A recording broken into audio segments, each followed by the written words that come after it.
3 kilo മാങ്ങയുടെ അച്ചാറടിക്കുന്നതിൻ്റെ video ആണ് ഇന്ന് കാണിക്കുന്നത്.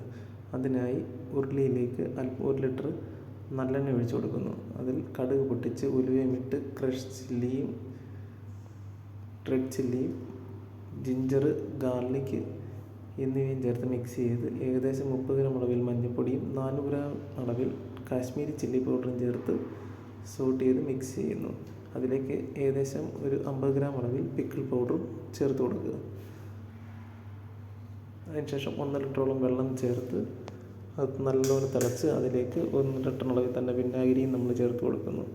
ഒരു 30 ഗ്രാം അളവിൽ കായപ്പൊടിയും നമ്മൾ ചേർക്കുന്നുണ്ട്. ആവശ്യത്തിന് ഉപ്പും ചേർത്ത് തിളപ്പിക്കുക. തിള വരുമ്പോൾ അതിലേക്ക് ഉലുവയും കടുകും നല്ല ഡ്രൈ ആക്കി പൊടിച്ചതിൻ്റെ പൊടി ഒരു 15 ഗ്രാമോളം ചേർത്ത് മിക്സ് ചെയ്യുന്നു. അതിലേക്ക് 3 കിലോ മാങ്ങ ഇട്ട് കൊടുക്കുന്നു. അത് ഏകദേശം 10 മിനിറ്റോളം നല്ലപോലെ മിക്സ് ചെയ്ത് നല്ലപോലെ വേവിച്ച് ഇതേപോലെ ഡ്രൈ ആക്കി എടുത്ത് ഒരു തണുത്ത പാത്രത്തിലേക്ക് നമ്മളിത് മാറ്റി വെക്കുന്നു തണുക്കാനായി.